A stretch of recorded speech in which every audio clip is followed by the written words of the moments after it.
Bueno, y efectivamente tengo grandes invitadas que hoy nos acompañan, pero la idea es, más allá de algunas proclamas que hoy son muy visibles, interesa la historia de estas mujeres, en lo que es también nuestro país, nuestras realidades, bueno, con qué se han tenido que enfrentar ellas en sus distintos desafíos y bueno, el punto de vista que hoy nos puedan ofrecer y compartir a través de su testimonio. Vamos a arrancar, bueno, a presentarla a Selva Andrioli, que por supuesto no necesita presentación, ninguna de ellas, ustedes ya las conocen. Pero bueno, Selva, muchas gracias por haber venido. Estás integrando actualmente, bueno, la agrupación La Alternativa.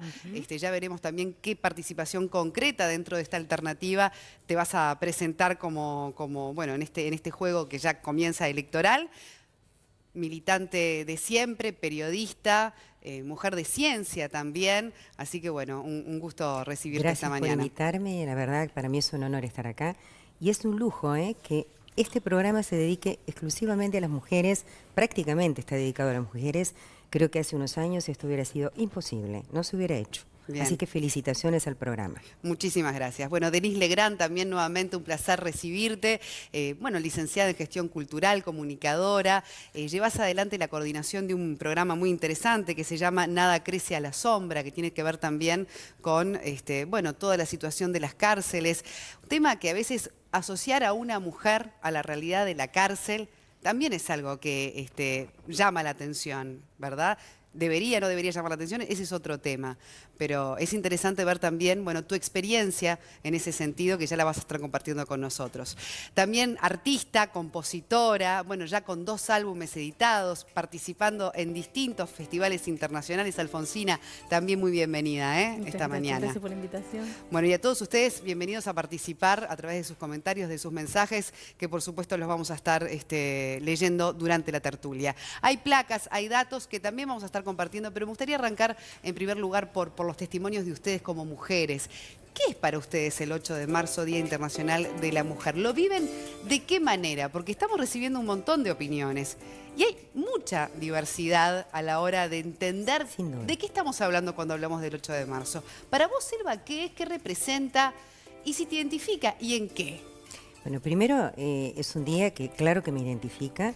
Recién Borges hablaba de que esto surge desde sectores de la izquierda internacional. Yo pasé muchos años viviendo en Cuba y en Cuba el 8 de marzo era así, era un día clave donde todas las mujeres éramos saludadas, nos recibían ya sea en la universidad o donde fuéramos o trabajáramos con una atención. Y cuando vuelvo a Uruguay en el año 85 era una cosa rara. Les digo la verdad, no todo el mundo festejaba el Día de la Mujer. Es decir, había gente que decía, ¿qué es eso? O sea, recién ahora se ha como instituido y creo que ha sido fruto de, primero, de una acción mancomunada, porque yo no descarto la participación de los hombres en esta reivindicación de derechos, pero sobre todo del empoderamiento de mujeres.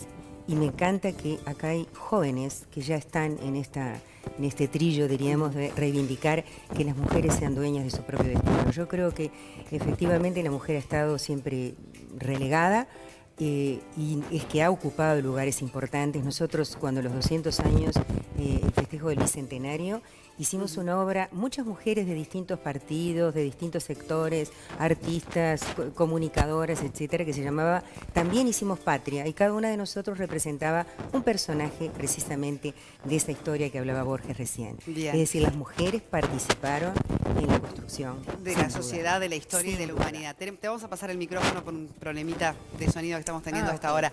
Denise, por supuesto vas a estar en la marcha hoy, te representa y ¿cómo te preparás para un día como hoy? ¿Qué significa para una mujer como vos, militante de los derechos de las mujeres, una fecha como esta? Creo que lo primero que tenemos que pensar es qué significa para nosotras en tanto privilegiadas, porque claramente estamos en un lugar de privilegio, por algo accedemos a este tipo de espacios y demás. creo que es bien importante que pensemos cómo este día de lucha, este día de reivindicaciones llega a todo el territorio, también parte de lo que decía Leo, a todo el territorio nacional, no solamente nos quedamos en Montevideo. Es un día bien especial porque es un día que hay mucha atención sobre este tema y eso es una oportunidad enorme para poder seguir llevando esta cuestión del feminismo a todas las casas, que muchas personas lo escuchen por primera vez, que otros dejen de rechazarlo, que empiece a cambiar un poquito ese cambio cultural que es lo que esperamos. Y es un día también para recordar que si bien Uruguay es un país que ha cambiado mucho su normativa de derechos, sigue siendo un país que es bastante brutal en cuanto a la desigualdad de género. ¿Haces paro hoy? Bueno, al trabajar en prensa es bien difícil hacer paro y está buena la pregunta porque si bien obviamente estoy de acuerdo con el paro y con las mujeres que puedan hacer paro, creo que también hay que comprender que no es la realidad de todas las mujeres que puedan hacer paro.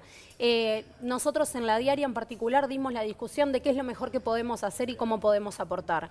Estuvo la discusión del paro sobre la mesa, hubo un año que se paró y desde el año pasado entendemos que desde la sección de feminismos en particular, que trabajamos todo el año en esto, pero desde el diario en general, nuestro mejor aporte es poder seguir construyendo hacia el relato feminista, entonces Bien. no paramos. Alfonsina, bueno, tenés 30 años, sos muy joven, pero muy joven eras cuando decidiste emprender el mundo de la música.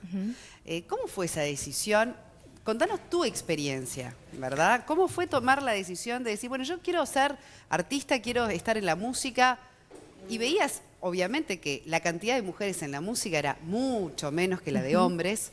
¿Te planteaste por allí, bueno, alguna disyuntiva en ese sentido, en lo que era tu vocación y lo que te podías proyectar a nivel de cumplir un sueño? Bueno, justamente, en realidad creo que lo que he hecho ha sido un proceso que acompaña un poco el aprendizaje que se está dando a nivel social, mucho más grande de lo que es mi aprendizaje particular. Hice un primer álbum en el cual me sentí mucho más subordinada y mucho más desmerecida en mis decisiones estéticas y por eso no las pude terminar de llevar adelante, ¿no? Como que tuve una primera parte de mi carrera en la cual me descubrí como hacedora de canciones, pero al momento de tomar, como te digo, de vuelta las decisiones estéticas del álbum, los sonidos, los arreglos, no me sentí con la suficiente autoridad, no me sentí con la suficiente confianza para hacer realmente lo que yo quería hacer. Y fue por eso que luego hice un segundo álbum en el cual me desarrollé mucho más como productora musical y entonces comprendí cuáles eran mis decisiones, desde el bajo a la batería, a la guitarra, los teclados, los arreglos de voces, de una manera que fuera mucho más honesta con mi interior y mucho menos estandarizada y también que expresara totalmente lo que era para mí ser, que ser una mujer hoy día no implique una punta del espectro, sino que ser una mujer implica una cantidad de cosas. ¿Te viste limitada, por ejemplo, en dónde podías cantar, el hecho de ser mujer? Que eso fuera un impedimento, que eso quizás no fuera lo que se buscaba. Creo que lo que sucede en la música un poco es que la mujer, muchas mujeres quedan en el lugar de cantantes y los que están tomando las decisiones que son realmente trascendentes en el arte estaban siendo los hombres. Entonces yo lo que hago es, a partir de mi trabajo, no genero un discurso que esté en contra de los hombres o así, sino que a lo que apunto es a reforzar la confianza de las mujeres para generar su discurso y lograr abrir una alternativa que sea para todos en realidad, pero que sea una alternativa donde el poder está en la honestidad del paisaje interior, de lo que somos, estamos llenas de dulzura y de que somos atractivas y somos bellas, también tenemos rabia, también tenemos todo un espectro de emociones que, por ejemplo, en la música uruguaya, por ejemplo, entre mujeres, la veo poco representada. No, y eso también de la mujer, en definitiva, objeto al frente, quizás en lo visible, pero en lo realmente importante o en las decisiones de poder, mucho más invisible. ¿Y cuántos productores hombres hay y cuántas productoras mujeres hay? O sea, las mujeres están haciendo las canciones, pero les están pidiendo a los hombres que las interpreten. Que las interpreten, acomodame para que esté bien. Claro. Y eso es lo que me parece que hay que terminar. Lleva mucho vértigo hacerse cargo, tomar las riendas de lo que una realmente quiere. Pero es una gran aventura y eso es un poco a lo que invito. Qué lindo, qué interesante cómo lo estás diciendo.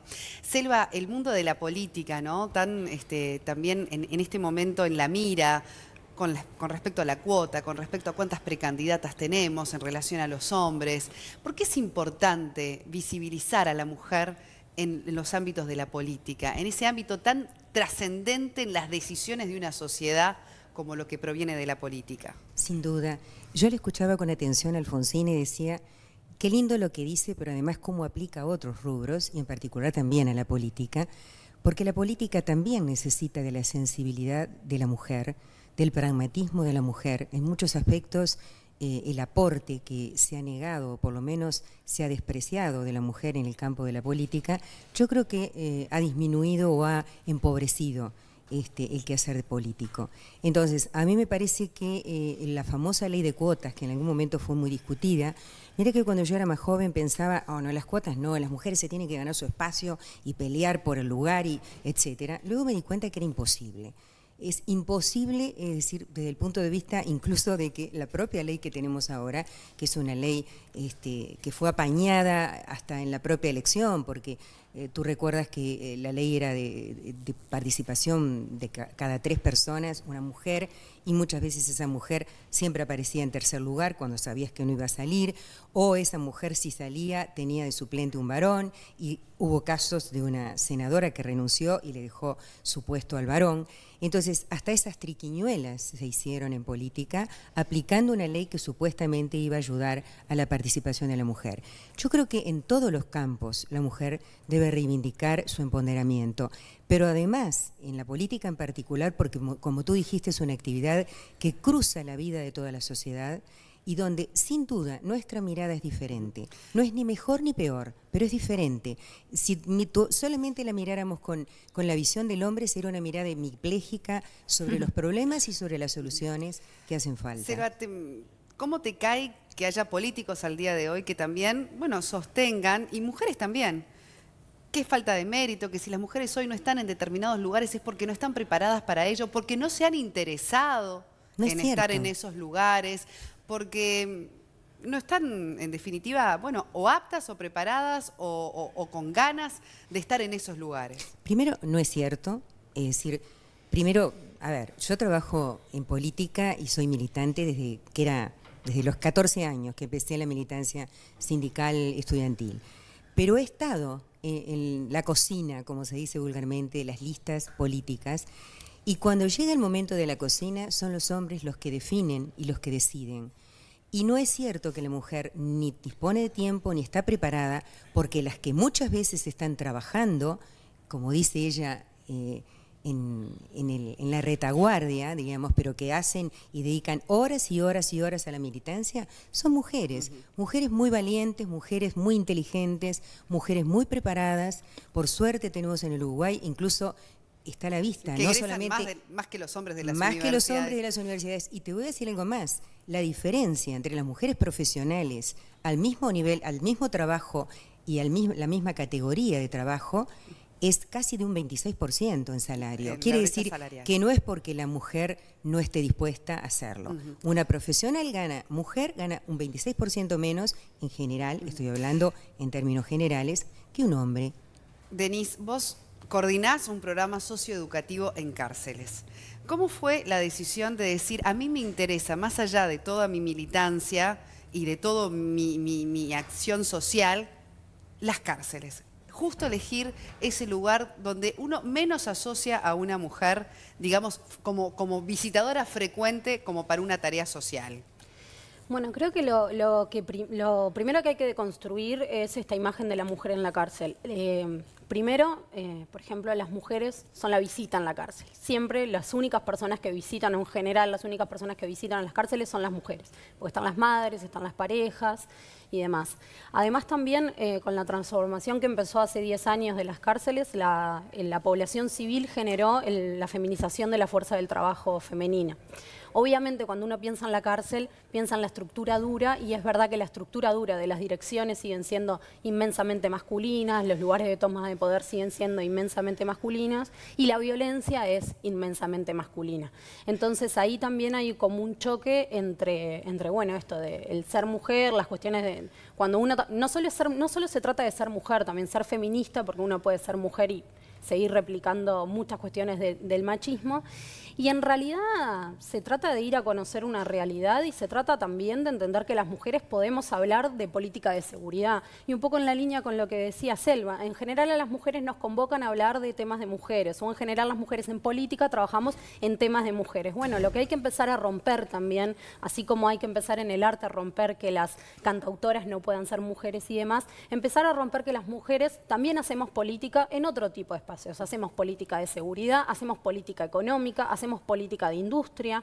Entonces también empezar a pensar cómo rompemos un poco lo que esperamos de la mujer, lo que esperamos de la mujer en política, y también cómo empezamos a observar qué genera en el territorio. Obviamente también cuando ¿Cómo fue esa experiencia? Contanos tu experiencia, por ejemplo, el primer día que pisás la cárcel con tu programa socioeducativo, ¿no? Que es muy interesante, que se trata justamente de que nada crece a la sombra, en el sentido de si no les damos algo, ¿verdad?, de lo que agarrarse para rehabilitarse, para salir adelante. Entonces, ¿qué pretendemos después que suceda, no? Creo que lo primero, mi experiencia nunca la hice en solitario, y eso creo que es algo que es muy importante.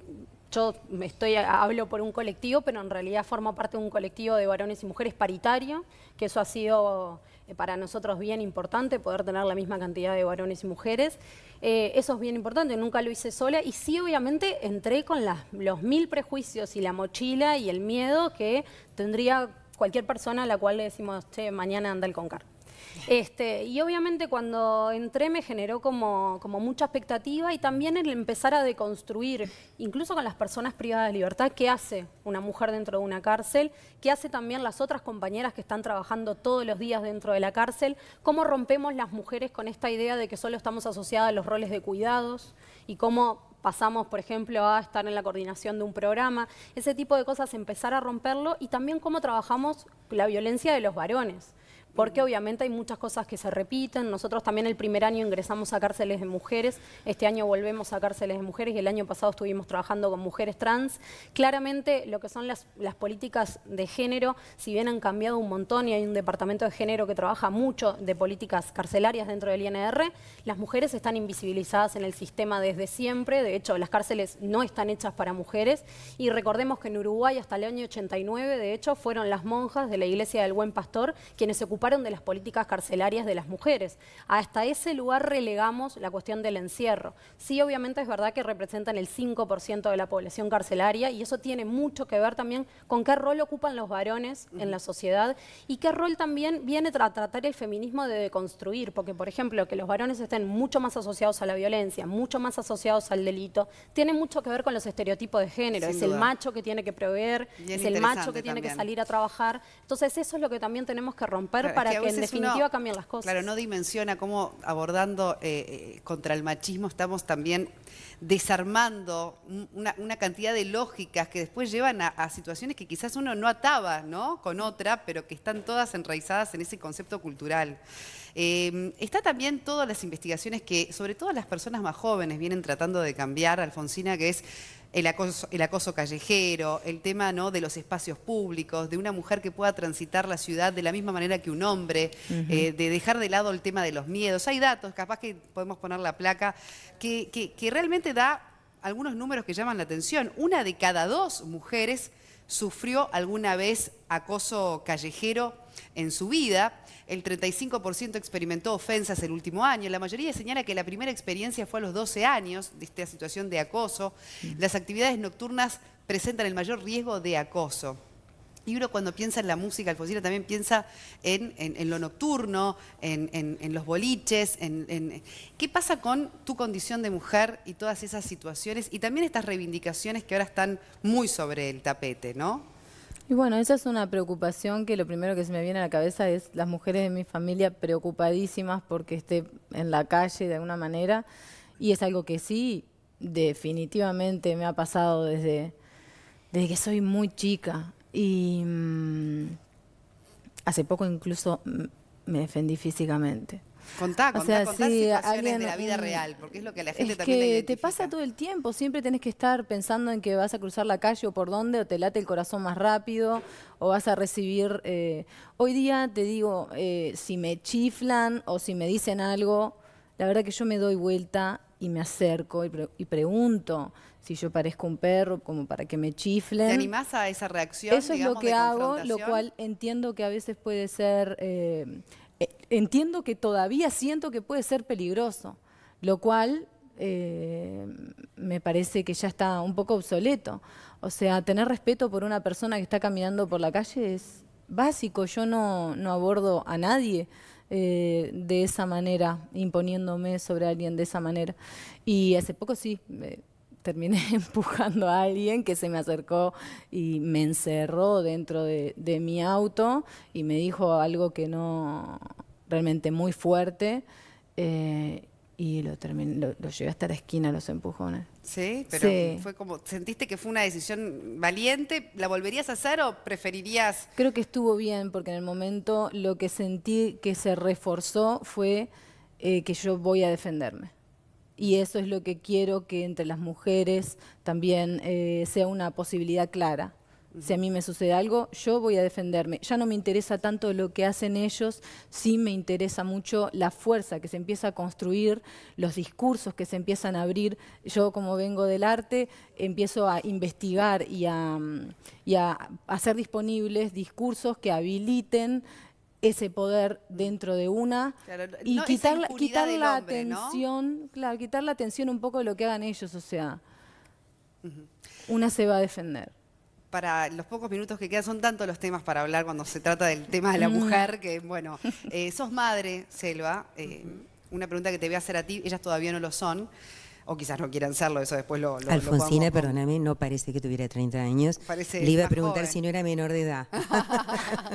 Bueno, y Denise, que es súper joven también, ni siquiera creo que Denise llega a los también. 30. Ni siquiera llegas a los 30, opa. Mucho se está cuestionando este tema ahora de, bueno, la maternidad, si es una limitante o no, si la mujer finalmente hasta llega un momento que debe decidir entre si su energía la pone en cambiar el mundo, en su profesión, y si es compatible todas esas ambiciones con el criar, con el estar, con el cuidar. Que es algo que hasta yo me pregunto muchas veces, ¿no? ¿Realmente también queremos delegar eso? No queremos delegar, muchas mujeres no queremos delegar el estar cuando nuestros hijos están creciendo, pero a la vez tampoco queremos dejar o resignarnos a no hacer lo que nos gusta. ¿Es el gran desafío de la mujer de este siglo el poder llevar adelante su ambición, su capacidad, su formación, que la tiene, con querer una familia, es con un tener desafío, hijos? no hay duda de que es un desafío, y además de un desafío es un sacrificio, debo decirlo, porque yo no abdico para nada de la alegría de haber sido madre. Fui madre muy joven, llevaba a mi hijo a la universidad conmigo, pobrecito, y se dormía y luego lo acostaban ahí en una silla que le ponían los compañeros de estudio, porque hubo una época en que hacía la universidad de noche, y entonces cuando me recibí incluso el decano dijo, bueno, aquí este niño también tendría que llevar un título, porque todo era famoso, lo conocía todo el mundo. De verdad que es un sacrificio a veces también para el niño. Por eso cuento lo de mi hijo, porque capaz que mi hijo también lo sufrió como un sacrificio de que, bueno, lo llevaba para arriba y para abajo conmigo. Pero a mí me parece que, bueno, primero ser madre es un privilegio para una mujer. Poder llevar dentro de uno un ser y dar vida, me parece que es un privilegio incuestionable. Es decir, de verdad, para mí fue maravilloso. Segundo, es cierto que muchas mujeres, ahora sobre todo se usa mucho llegar a edades de pronto de 30 y pico de años para tener un hijo, porque priorizan la carrera profesional, priorizan tener una vida propia más libre, etcétera. Yo no las critico, son nuevas épocas. Antes uno tenía hijos a los 19, 20 años y no pasaba nada, es decir, era lo normal. Bueno, antes todavía era mucho más.